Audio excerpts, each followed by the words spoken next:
talk this. It's dangerous to podcast alone. I'm your someday I will figure out how to time my gaming so that I'm not like 2 hours away from the end of the long game when it's time to record this stupid episode. Host Madelyn. I'm your not that host Emma. And thanks for tuning into this week's show. Have you missed it? It's Weeks in Gaming, which Emma has informed me is 8 weeks in gaming. I think we have been saying 7 weeks in gaming, but now it is 8. It's 8 weeks in gaming. 8 weeks in gaming. That's a lot of weeks. It's an amount of gaming. Yeah. Of course, this will also feature some gaming insights from our trip to Japan. Yeah. Wherein we learned about the future of games. Yeah. Nintendo shared their secrets with us on the EV plane. Yep. EV plane sucked. That was the worst flight that we had. So. That flight was fine, in my opinion. I know you got nauseous, so Emma's QA was bad. Yeah. And also, I guess we both had middle seat mates who kind of... And the food was bad. That's true. So suck it, Evie. On the plus side, you feel like you can't crash when you're in the EV plane. True. Like, that would just be too... It's already so improbable that you're going to be in a plane crash, right? Right. Like, odds vanishingly small. And then, like, what are the odds the EV plane is going to crash? Yeah. Basically have to be 0. Yeah. Anyway, Emma, what have you been playing? Well, at the very tail end of last year, which I probably talked about on our year-end show, but at the very tail end of last year, I wrapped up Promise Mascot Agency and Trails into Reverie. Woo! Yes, on like the very last day of the year. I don't think I have very much to add on those. I think that we kind of got my thoughts on them in that 6 weeks episode, and then probably in the end of year episode a little bit. But she played them. But I played them. I haven't started the next Trails yet. I waited. I think I'll start it tonight, probably. What's even the point of this episode? I know. Everybody's here for the Reverie report. It'll turn into the Daybreak debrief. Daybreak debrief. That's good. Very good. Yeah, but not this episode. That'll be for next time. So I guess my actual first game of the year was The Excavation of Hobbs Barrow, which is like a point-and-click adventure game that's sort of folk horror themed. So you play as Thomasina Bateman, who goes around excavating barrows, which are like grave lumps in the earth in England, I believe. Sure. And so she goes to excavate this particular barrow in this small town and gets wrapped up in a bunch of cult and history type stuff slowly, which when the plot is going was pretty engaging and tense. But as a point-and-click adventure game, there's also a lot of like, well, I'm just walking around and clicking on things and seeing what I'm supposed to do. Which I do not think really added to the tension in really any case. So we are not point-and-click adventurers, really. Yeah, it was interesting because I sort of see the why you would do an adventure game for like something folk horror-y, I guess. Yeah. It just feels like they added a lot of like fluff that you could like I could like ask everybody about everything I was looking into, even if their answer was like, nope, I don't know. And it's like, why did we put the option here? Yeah. Like, that's true. Realistically, you could do that, but... Yes. It feels like it could have been streamlined a little bit to allow you to feel like you're walking around the village and like figuring stuff out without just having to have like pointless conversations with people where you're like, how about this? And they're like, how about this? Just going down the list. Well, that's a rave review. Yeah. Okay, well, I downloaded a bunch of games to play on our flights to and from Nihon, but I discovered on these flights that my Switch's battery life has apparently, like, taken a nosedive. And I don't know if that's, like, maybe it doesn't charge as well connected to something else as it does in its dock, or like I had left it off the dock for a while. I'm interested to try to play it handheld now that it's been sitting on its dock for a couple days again to see if it's like recovered. But it started to feel like my Switch really only had like maybe an hour of battery life if I was really careful with it, which when you're on a flight that's like 12 hours long and the outlet isn't always like easily accessible or desirable to access because you bring a giant backpack with you on the plane as your personal item and things are busy and crowded. It just like made it, I didn't play as many of those games as I expected that I would. But I did start Citizen Sleeper 2. And remember everyone how overconfident I was because Citizen Sleeper 1 was so easy? I just made some mistakes. I've made some mistakes. One was, so Citizen Sleeper, if you're not familiar with it, is a point-and-click adventure game. Haha, just kidding. I mean, it kind of is. That's what you do. It's a point-and-click RPG. That's right. So you have dice. You're a, like, sort of substitute android thing that is serving out punishment for a real person as their like worker substitute body, whatever. And you're a different one this time, probably. And at the beginning of the game, you're like escaping from slavery, basically. And you've always been a slave in Citizen Sleeper, but you're escaping from like more active slavery than felt to be the case. Yes. In the first game. So you do that, and then like you land, you need to fix your ship to continue escaping, and there's like a countdown clock until that disappears, and you're like with your buddy. And first mistake I made was I picked the category of class where I don't have any endure skill. Yeah.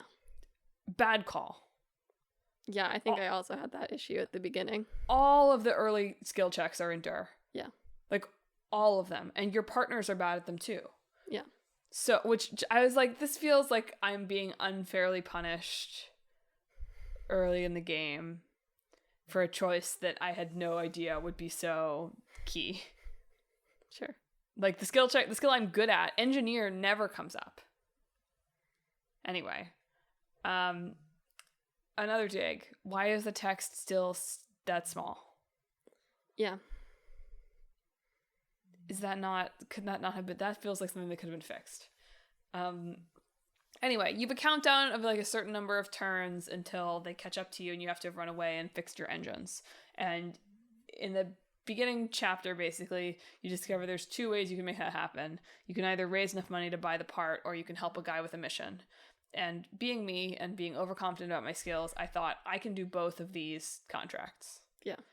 So I did the money one first, and it was pretty easy, and I got most of the money I needed. And I was like, okay, plenty of time still. This was pretty easy. Let's do the other one. And what I neglected to consider is that you can't see the countdown of number of turns that are left in the guys chasing you when you are on that contract. So I came back. I just barely managed to get through that contract. Like, just barely. And then I get back, and I'm like, oh, I'm going to have the part. Or no, actually, I let the other person keep the part, but I was like, that's fine. I've, like, got enough money. I should just be able to go and buy the thing. And then they were like, oh, the guys are here to get you. Yeah. I was like, what? I would have appreciated, like, at least a warning from the game of, like, hey, because I actually think that if I'd played my turns a little bit more efficiently than I did, I might have made it back in time, but I didn't have any idea. Anyway, I did manage to get away on like the skill check to get away, but now I'm like scared. I'm scared to open it up again and discover like the consequences of my actions. So it's still good, still like good, engaging gameplay. I am excited to play more, but since that, and also like I made these mistakes while this is like on our flight from like Sapporo to Tokyo or whatever that I made these errors. I had a pretty good first play session, and then I made a bunch of mistakes. It was sleep deprivation, you're saying? Yeah, I think so. And yeah, so I'll get back to it. Since I've been back, I've been playing Clair Obscura mostly, which I'll talk about. I'm excited to play more Citizen Sleeper. But yeah, I was like, oh, come on. I don't feel like that. I did sort of feel a little bit of some of the difficulty was like, this feels unfair. Mm-hmm. This feels like I picked a path at the beginning and got dealt the hard beginning hand, mm-hmm. which I did not know, and I feel frustrated by. Mm-hmm. Also, I don't understand how to use the push thing. Mm-hmm. So, those are my critiques, but I look forward to playing more.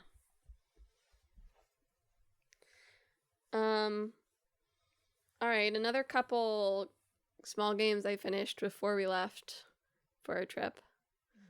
I played TR49, which is an Inkle game, where you're using like an old like computer with like a lookup system. Like you type in like 2 letters and 2 numbers, and that's logged as like a code to a particular piece of text. Mm-hmm. And what you're doing is attempting to identify the names, like identify each of the codes, like what each of the texts are actually called, and then figuring out how to delete a particular book that is logged within this computer. So it's sort of like a post-apocalyptic, like, thought crime type thing. Like, they've learned how to make, like, revisions to the past to, change things to their favor using this computer. And so by deleting this one particular book, you will be able to undo revisions that have led you to the current bad future, essentially. It was interesting. Definitely unique gameplay. It has voice acting, and they're maybe a little bit too chatty when I'm attempting to read things, while also listening to what they're saying, while also attempting to remember any clues that would point me to like other text files or identifying like different titles.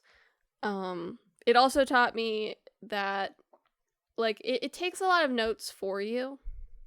Okay. When you discover things, it will like log like here under each author, like here are the things that you found for each author.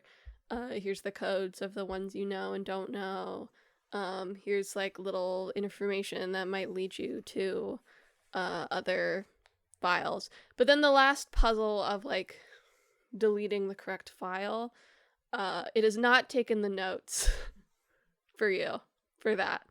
So it's still a notebook game in the end. Yes, but it did not. It tricked me into thinking like, oh, I don't need to write things down, because that's a little frustrating. If you're gonna be a notebook game, like people like notebook games now. Notebook games are in, so own it. Yeah, like it's tough. Like I understand why, because there are like a lot of codes and a lot of things, and it's potential that you've overlooked like one thing that you needed to get to a particular book and then have no way back to it if you haven't written it down. But I feel like there could be like a prompt system help you, like if you're totally stuck, it could be like, well, you have this lead, why don't you follow up on that? Like you haven't titled this book yet, maybe you could look here for something.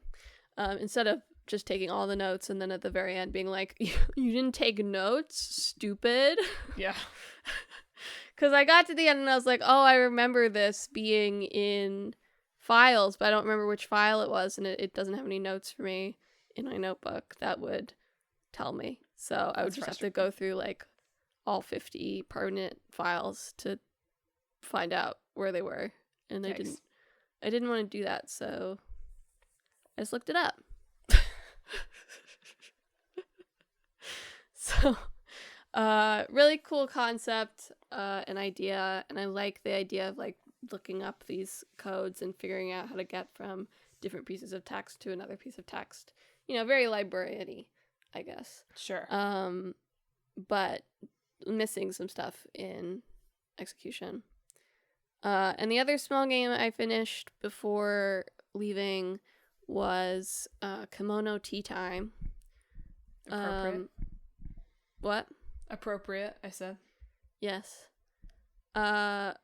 Which it has, so it's interesting. It you go to its store page, it looks like a very cute, cozy game. Yeah. Only it now has content warnings, which it did not on launch, I believe, but the content warnings might lead you to believe that it's not, it's like a horror game in disguise, but it's also not that. So no matter what, you're kind of getting dishonest marketing from its Steam page.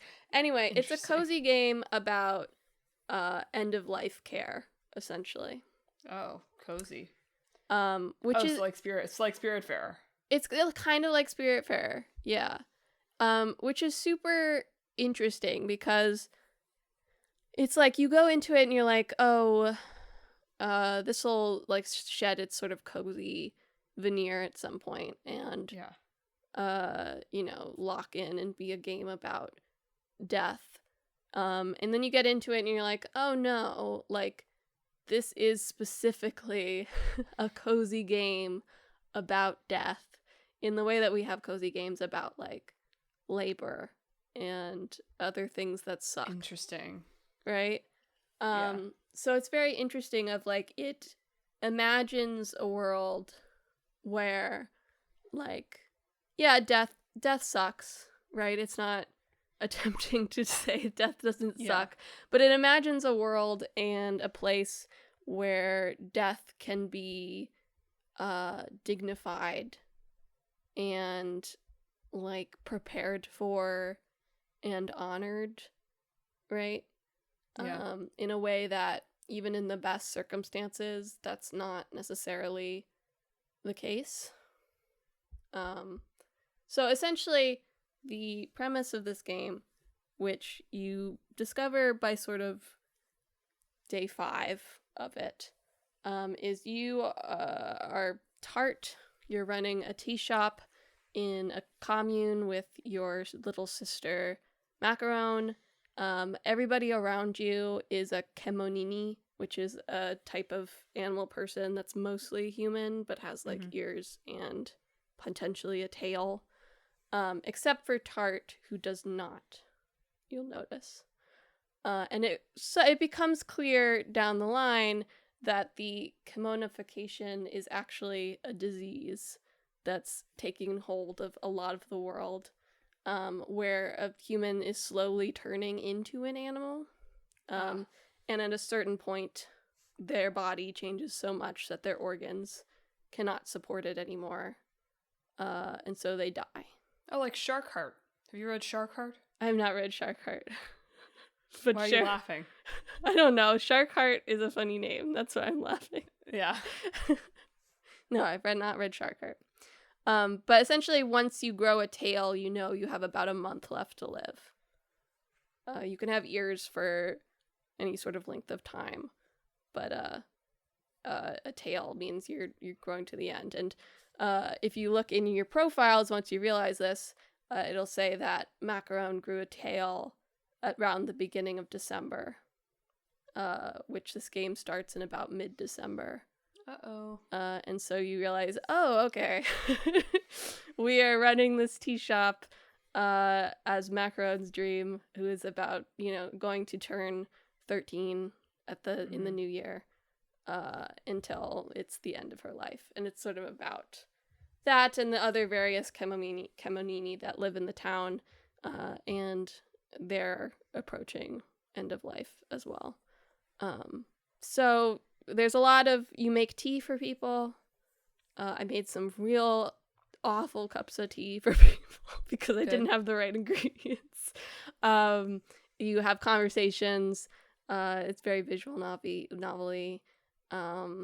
It's interesting. It's an interesting game. I still feel like I have complicated feelings about it, in terms of like its goals, and the way that it approaches things, just in terms of like cozy games in general, I guess. Sure. But I think it's a really interesting approach to take to this kind of subject.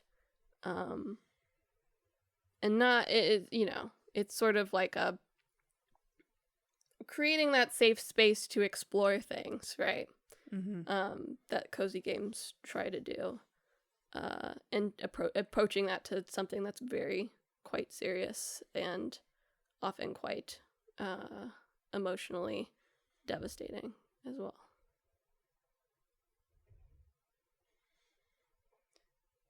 Well, speaking of games that feature death, the only other game that I played in transit, I think, was Monster Rancher 2, which I have on my Nintendo Switch, and I thought to myself, why not? Why do I break this out every once in a while? I don't know, because I want it to be better than it is really why. Yeah. What I really want is for them to do a remake of, like, Monster Rancher 4. I would like for Monster Rancher to see a revival. That would be cool. What is Pokemon Pokopia or whatever it is, if not Monster Rancher? Just kidding. It's not. I know it's not. But yeah. I had a real generational run with my first monster this time around. I got all the way up to, like, I think I won the A-rank tournament, but then he was old. And I was like, I need to put him on ice, and then I'm going to stop. Anyway, it's not a bad game to pass the time on a flight if you're not ready to commit to Civilization. Yeah. Which, by the way, did you know that people like really don't like the most recent Civilization game? Yeah. Crazy. I mean, to be fair, they're having to switch between civilizations at each age is a crazy thing for them to think that people wanted. But anyway, so I played some Monster Rancher. Other like small game that I played a little of in places that were not New York, which is we played more Baby Steps. Oh, right, we did. Yeah. I sort of thought that we were getting to the end of the game. But now we're kind of... I wonder what the experience of playing this game is all at once and, like, actually developing your skills. Sure. I think we are approaching the end of the game. It was already quite late. Yeah. And we were not approaching the end so fast that it wasn't going to be possible. Well, I know this is not the spirit of this game. Like, I understand I'm about to say something, and it's like, that's not the point of this. But a little more signposting, a little more hand-holding would be nice. Sure. I don't need a lot. I just need you've put this down for a week. Or even, you kind of spaced out while the naked horsemen were telling you Donkeys. Where to go. Right? Yeah. Like, I just need the occasional little, like, this way's up. Like, yeah. To be fair, we have mostly figured it out outside of, like, one big detour that, to be fair, was to get a prominent side object. That's true. But, and that's true. And I give the game credit for that. But I am feeling like now it's a little bit like, I was feeling a little bit like, where are we going? Sure. Especially because there's less of a... Before, I could be sure the destination was like, okay, just keep climbing up. Now it's like, what are we even doing? Sure. Anyway, I look forward to playing more Baby Steps in several months, eventually. Yes. Hopefully we'll finish it then. Yes. Okay, one more game I finished before we left. I was very productive. Seriously. I mean, it was 8 weeks in gaming, so... Yes. Yeah. I played Lies of P and Lies of P Overture. Pinocchio. Yeah, that's what it stands for. So Lies of P is a Souls-like game from a South Korean studio that is based on the story of Pinocchio. So you wake up as a puppet in the city of Krat, which has undergone the puppet frenzy. They invented all these puppets that were helping them with things and doing manual labor, and then all of a sudden they all go wild. They start killing people. They're wandering the streets, being violent, right? Sure. So you've been awoken by Sophia, who's essentially the blue fairy, who has called you to come to Hotel Krat so that you can help your father, Geppetto, put an end to the puppet frenzy, as he's, of course, the inventor of the puppets, and as such is somewhat responsible for them breaking out from the Grand Covenant, which was essentially like the 4 laws that they were meant to follow. Geppetto sucks. Yeah, kind of. He's not good at his job, clearly. So, you are also a puppet. Extremely funny. You have like a cricket guide whose name is Gemini, but it's spelled Gemini. I imagine because potentially copyrighted. I'm not sure. Yeah. I'm not sure if Jiminy Cricket is like specifically a Disney that's invention. A good question. But anyway, they say Gemini as opposed to Gemini, and it looks like Gemini. It's a good cover. Yeah. So, as Pinocchio, you go around to different zones. You quell the various puppet threats in the area. There's also a disease going around called the petrification disease, which petrifies you and then potentially also turns you into sort of a zombie-esque monster of sorts. So those are also around that you have to deal with. Eventually, the puppets also start getting infected with petrification disease type stuff, and that changes them as well. It's fun. It did not convert me into like a Souls-like fan. I still don't really like having stamina, I think is really the main issue. That's an interesting response. Yeah. Yeah. Why? I don't know. It being this, like, it's interesting that you've identified that it's stamina in particular that you don't vibe with. I feel like if I had stamina in like a 2D game, that might be fine. It might be the fact that I have to manage the camera and then also manage my stamina. That's like one too many things in addition to just doing the basic gameplay. But I think it's mostly the stamina that I just don't like. Because it's like I can be doing things really well and just not be paying attention to my one bar, and then suddenly I'm dead. Right? Which I get is part of the point. You're supposed to like back off or whatever at certain points. But like Boo. But like I don't wanna. Boo. Lies of P is also a very parry heavy game, which will be a good transition probably into one of your games. Yeah. Where if you do sort of perfect blocks a lot, you don't take any damage when you do that, and also you can eventually like stagger the boss and do like big damage to them. You can also like break enemy weapons by perfect guarding a lot, which is pretty cool. And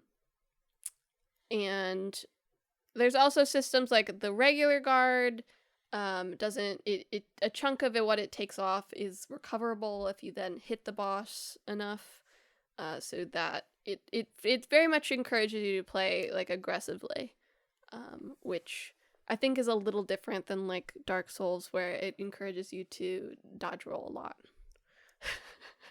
All games encourage you to, well, actually, never mind, I take that back. Go on. The boss also has like, it can regenerate health over time, so that's another way that it encourages you to play aggressively. The only way to like permanently take that recoverable health off is through staggering them.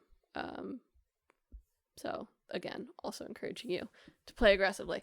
There's also some systems I didn't really engage with but seemed cool on their face, where like you can break your weapons into their blade and their handle and put them together into like new combinations that allow you to do different things. Various status ailments, other Souls-like classics. It has just enough of a narrative through line that I found myself invested in it, and I think a lot of its themes fall under the hood of Emma Core, It's clearly, I think, in addition to being Souls inspired, it's very like Nier Automata inspired, as many things are. Obviously very Pinocchio inspired too, of course. It's just sort of dark fairy tale inspired. And I found that the characters were compelling, and that the story came together well in the end. And that like you're a silent protagonist, but I think that serves the story that it is telling, in terms of what you're doing. And the other core mechanic is you can make choices throughout the game, one of which is correlated to telling the truth, and one of which is correlated to lying. And the more you lie, the more human your nose grows. You become. Yeah. Your nose does not grow. You do find a painting partway through where its nose grows the more that you lie.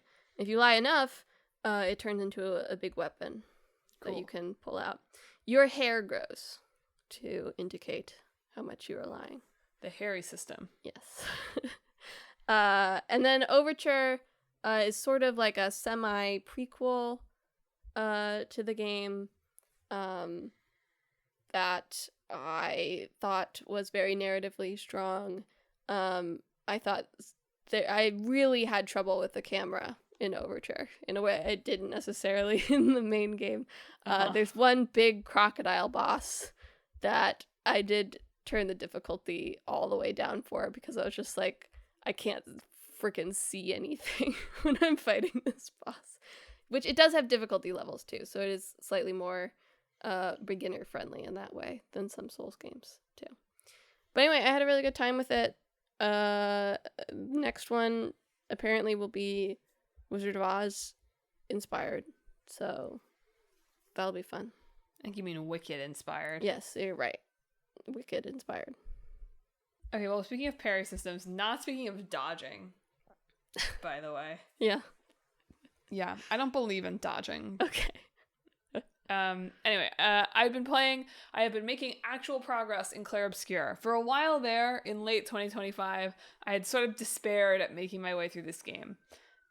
Also, I recognize I shouldn't be calling it Clair Obscur. Everybody calls it Expedition 33. Expedition 33...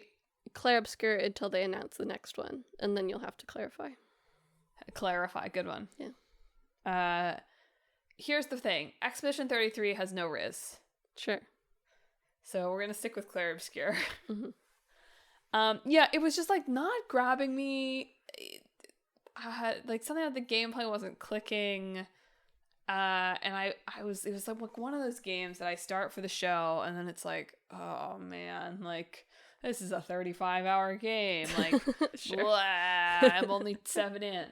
But I had resolved, right? One of my resolutions is to like finish these games I'm playing. I'm not sure. Well, who knows?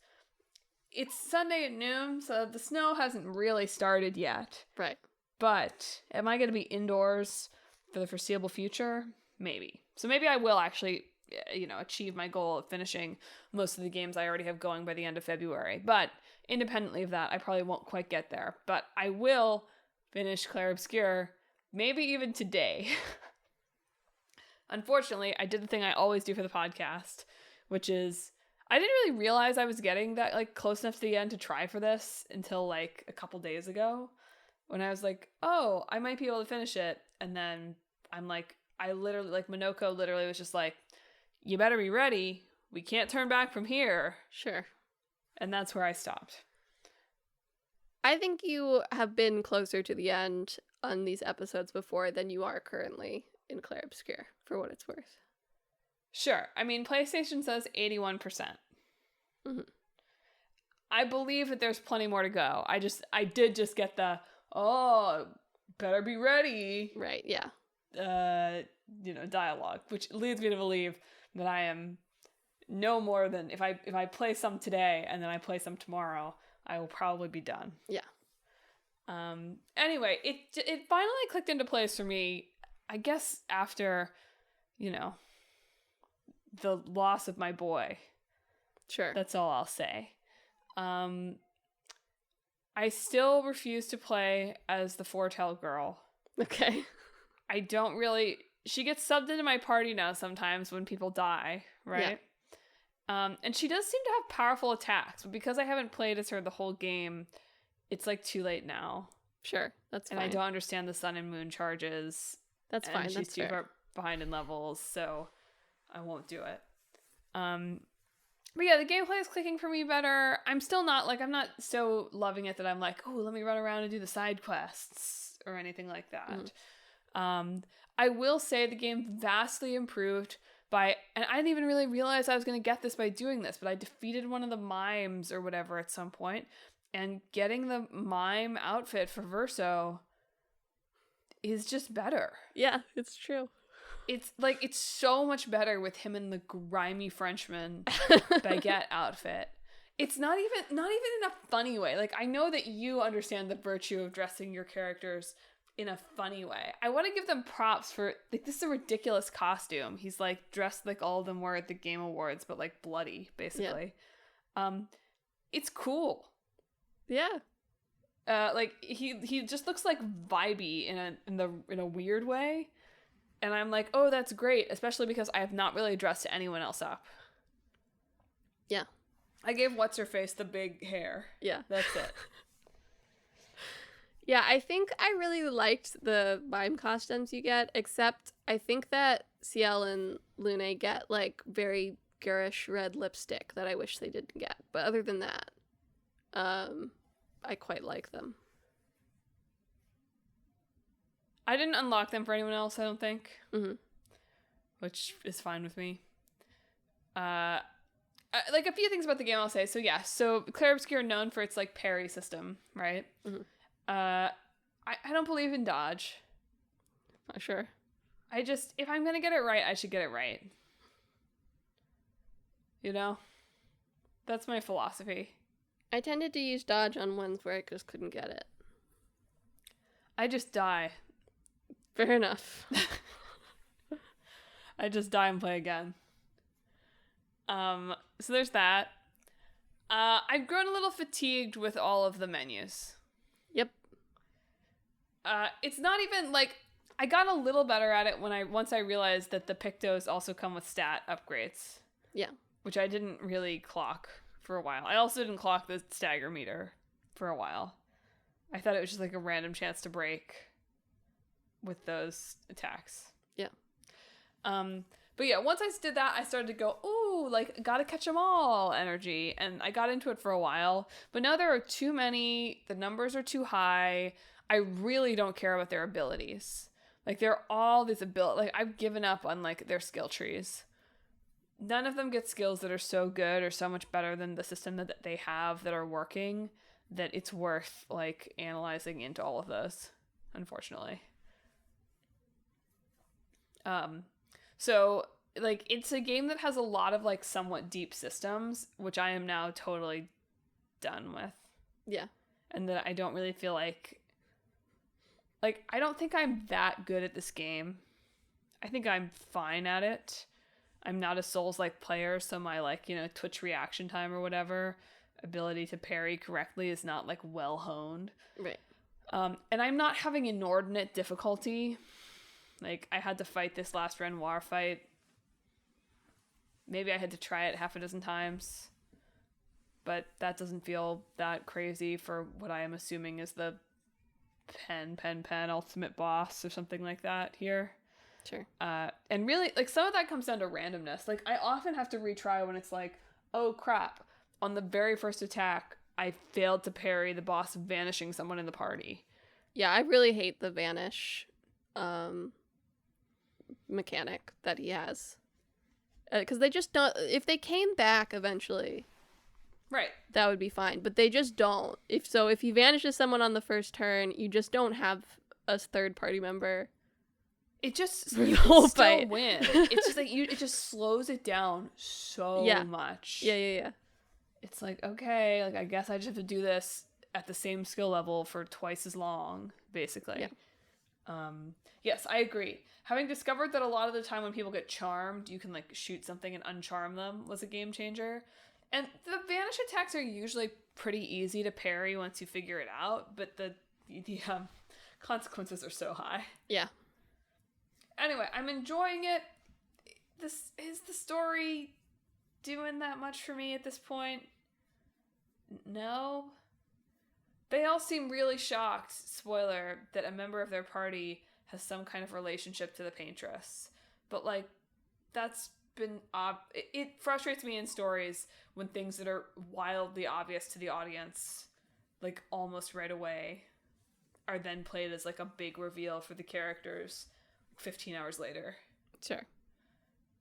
So, I don't like to get that far ahead of things that are the become like major plot discovery points. Yeah. But I'm looking forward to finishing it. I'm looking forward to checking it off the list and making space for all the other games that I'm playing. I didn't play any more Dispatch. I decided that since it didn't seem like I was going to finish it, I might as well wait. Keep it in the next 6 weeks of gaming. Fair enough. All right. I didn't actually play that much on the trip. I read more books. That's Imagine true. that. Emma's good on the train at doing her little reading. Yes. Imagine that, reading books. But I did bring my 3DS. And so I started Devil Survivor Overclocked, which is the tactics branch of the Shin Megami Tensei series. Interesting. So in this game, what did I name him? Simone Waffle? Waffle? Something like that this time. Awesome. So you play as, your named character. You're hanging out with your friends, Atsuro and Yuzu, going to meet and hang out with your cousin Naoya, in, the vague Shibuya, Shinjuku type area of Tokyo. Sure, which they invented for this series. Yes, right, yeah. And Naoya doesn't meet with you, but he does leave you these sort of suspiciously DS-looking devices called comps, but they're like special comps. And when your friend Atsuro hacks them, you learn that they have a demon summoning program on them just in time for demons to attack you. Ruh-roh. And so, at the same time, the whole Yamanote circle of the subway gets locked down. And there's essentially like an isolation chamber within this circled subway part. The self-defense force is there. They're saying poison gas leaked out of the subway and nobody can leave this area for the foreseeable future. So there's essentially like a quarantine zone happening in this space. And so you and your 3 friends have to survive within this area along with everybody else who is stuck in there while there are demons attacking, which is probably actually why there's this quarantine going on. And you have also gained the ability, as do a few other people, to see death clocks on people, which is essentially how many days they have left to live, up to 10. If they don't have one, it means they have more than 10 days left to live. Not like close to death games for you. And nobody... It is quite the world ends with you in sort of its scenario, although it's not, post-death, it's pre-death. Sure. But yes, nobody in the Yamanote circle has more than like 7 days left to live. And you and your friends have less. And so frequently have to avert your fate through making use of your comp's functions and smartly choosing where to go from place to place in order to try to keep your death clocks up, and ideally escaping from the Yamanote Circle, which will hopefully avert your fate more permanently. So it's interesting so far. It feels like it's trying to go into like like crowd dynamics, right? At what point are all the people inside the circle going to start panicking and rioting? At what point is food going to run out? Where can you take shelter? Is it smart to group up with various peoples if a demon is going to come and attack you? Or is it smarter to stay on your own? There's different factions that are trying to make use of the situation for their own ends. And of course, there's your mysterious cousin Naoya, who you cannot find now, who keeps sending you mails like, good job. It's like, well, why'd you give us this, Naoya? Why didn't you just tell us to leave before this thing happened? You also choose, like, every half-hour increment you choose where to spend your time. So I believe that by choosing certain characters, you start moving yourself towards different character routes. And then at the end, there'll be an ending that's based on which characters you associated the most with by the end. So that'll be interesting to see where that goes. I'm just playing totally on vibes. So I'm not thinking too hard about where I go at the moment. I'm like, I want to see what's up with this. I want to see what's up with through. It's also a tactics game, so it's grid based. Right. Each of your friends has like a team of demons with them. You fight different teams of demons on the map. There's like initiatives, so if you're attacking, you have more initiative. If they're attacking, they have more initiative. There's different demon skills that you can use in the field, as well as, during turns and more like turn-based battle things. Yeah, so I'm enjoying it so far. It's with the, I can't remember which Atlas artist this is, but it's the one that just like can't draw women. They just have very odd proportions generally, and this is very obvious on the girl characters. Cool. But it's still, they're charming. They're just like, you're looking at it like, man, you don't know how anatomy works on anybody, huh? No. But yeah, so I'm interested to keep going with it. I think I'm in the middle of day 2 right now. So still a while to go, I am assuming. My turn? Your turn. My turn. Okay, I don't have that much more. My little multiplayer hodgepodge. I played a little bit of WarioWare, which is a banger. Sure. Frankly. Yeah. I should be breaking out WarioWare more often. I was not as good at it as I remember being. When I was playing it last, and when I played it for the show and then played a bunch of it, I was like, oh, I'm really good at this. And then I came back to this, and I was like, oh, I forget how all these characters work. Yeah. Then I also played a little bit of FIFA. Did you know that FIFA isn't FIFA anymore, by the way? I feel like vaguely, yeah. I mean, I played a version that is still FIFA, but they lost the license. Wow. So it's now like EA football or whatever. EA footy. I also wasn't as good at FIFA as I remember being. Out of practice. Yeah. So just some humbling multiplayer experiences for me.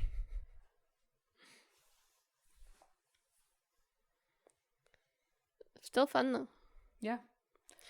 All right, well, all I've got left is like the Nintendo Museum. Yeah, I just got one last game. Right when I got back, when we got back from Japan, the second Paranorma Site game came out on the 19th. Paranorma Site was like at the tail end of that period in 2022 to 2023 where Square Enix released like 400 games in the span of like 6 months. If you remember them doing that. Yeah. It's like a visual novel game where there are all these sort of paranormal events going on. So in the first game, there's like, it's sort of Seven Mysteries themed, and there's various characters with curses trying to figure out various mysteries that all sort of converge while also defending themselves from other curse users who are trying to use this ritual to resurrect somebody, essentially. And in the second one, it is about mermaids. So there are various characters that are looking into mermaids on this particular fictional island in Japan for their own reasons that I imagine will converge together into a greater mystery. So, your first character is looking into mermaids because he was involved in a terrible storm several years ago and thinks that he was rescued by a mermaid, possibly his mother, who was a mermaid, who he believes was a mermaid. Sure. There's a girl who potentially ate mermaid flesh in the past and is now immortal. Mm-hmm. There's people from the Paranormal Affairs Division looking into murders where people were turned partially into fish by a curse, and so therefore resemble mermaids. And then there's some weird foreigners who seem to just be interested in mermaid legends more generally. It's not clear yet why they are looking into them on a personal level. Nice. But the first Paranormal site has some interesting like meta elements. This one is playing a lot more with like non-linearity. So I've been playing events and then having them recontextualized as like, oh, I thought this happened like the next day, but in fact very much did not, clearly.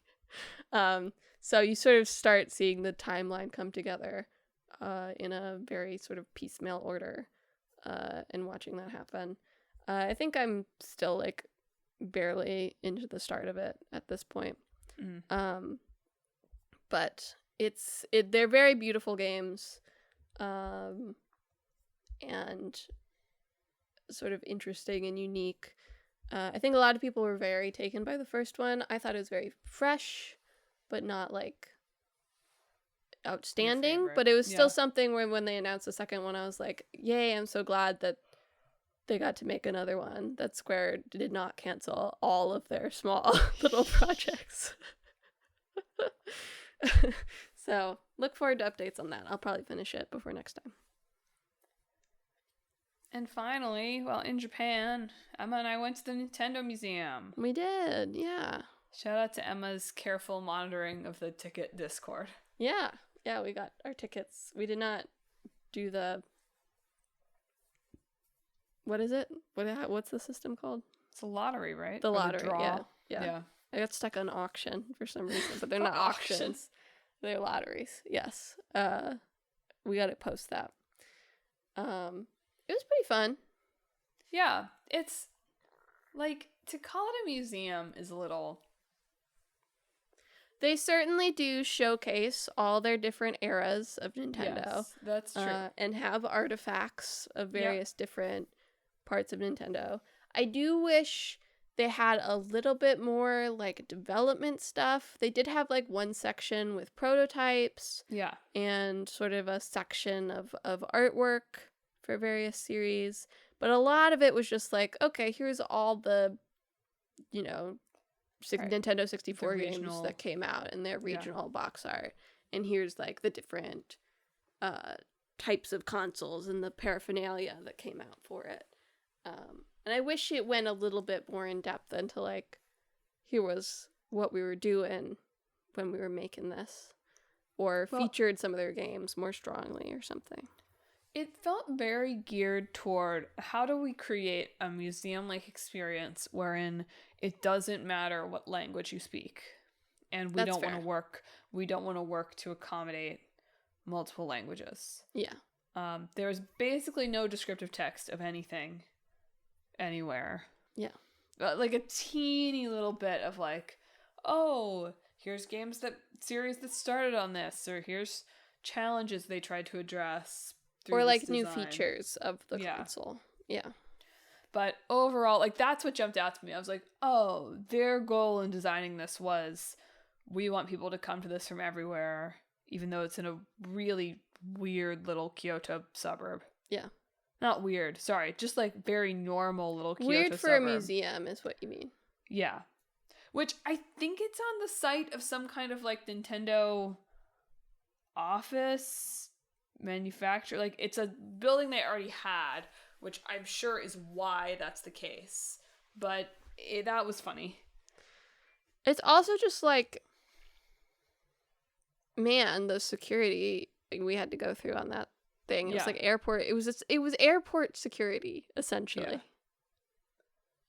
Which was kind of bonkers. Yeah. But and well, they really don't want you reselling your ticket. No. Which is crazy. Well, yes. I guess it's another way it is not geared toward anyone who is local. Because I was like, oh, all the time I get a pair of theater tickets and go, who's going to go with me? Yeah. And obviously you're not doing that if you're flying in from the United States. Yeah. But also at the museums, the whole, the top floor is all, displays of games released for systems and some art. The art was cool. I agree. The art and the prototypes were like actually kind of a cool peek behind the scenes. And while I would have appreciated like more flavor text about them, it was still cool. But then the bottom floor was a whole exhibition of, you get 10 coins to use, and you get to do all sorts of, like, Nintendo games. So, of course, the most popular was, they had games that you could play on gigantic controllers. Yes. So we did some of those. We killed it at Wii Sports Resort Glider. We did. After watching the boys in front of us try and fail to dive to the bottom of the volcano like 3 times, we did it first try. We did, and we didn't even crash going back up. Our time ran out, but we didn't crash trying to go back up. That's right. And you could tell the people behind us were impressed. Yeah, I know. You could hear the ooh happening. So we pretty much crushed it. What we did not crush was Mario. No, we played Mario on a Super Nintendo controller. Yeah. Is that what that one is? Yeah. And so you have one of you on the D-pad and one of you on the face buttons, and it was bad.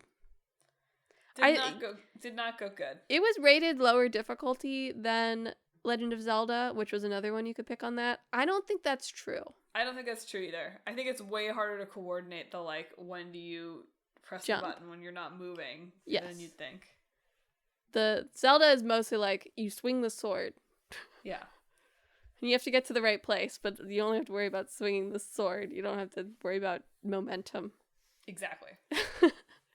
But no, we did not even clear the first world on that one. Yes, so that was not good. We also did a pretty good job with the, like, stacking ice cream game. Yeah. And then we played a bunch of games that were, like, used... I didn't realize until afterward when I had walked around upstairs that they were, like, based on pre-video game Nintendo products. Yes, there was one that we didn't do in the middle that did look like fun, but seems like maybe a language barrier where they had, like, I assume Hanafuda, which was Nintendo's first product, essentially. They had the love compatibility thing. Yep. Where you would, like, hold hands with someone and do, like, various little mini games. We didn't do that one either. Sorry, I don't love you. Yep. The ones we did do was, like, the magic hands, or, like, the... Yeah, magic hand. Magic hand, which is, like, a grabber, essentially. Yeah. Which is extremely funny to think of selling to kids. I know. Very chaotic. I think they had, like, an ad of, like, someone grabbing, like, a Tengu mask off the wall. They did. Which I thought was good. The ads were fun, too, but they did not get enough focus. Yeah. Yeah, they should have had... We did see the great Legend of Zelda Link dancing ad Yes. for the Super Famicom, which I was glad for, to see it, immortalized like that. Yeah. What other minigame did we do? Batting cage. Batting cage, yeah. Pretty good at that. I did better than Mount. Just barely, by 1 point. Yeah, we tied on the magic hands, too. Yeah. And then we just played some... They had, like, classic. You could play for, like, 5 minutes. Left to use. Yeah. Oh, but I did the game at one of... They had several Game & Watch stations. Yeah. On the wall that used, like, your shadow. So I used the shadows of my arms to keep balls in the air, which was actually quite exhausting. Yeah, Emma really kept going, so it turned into an arm workout. Yeah. So ultimately my review is, it was cool.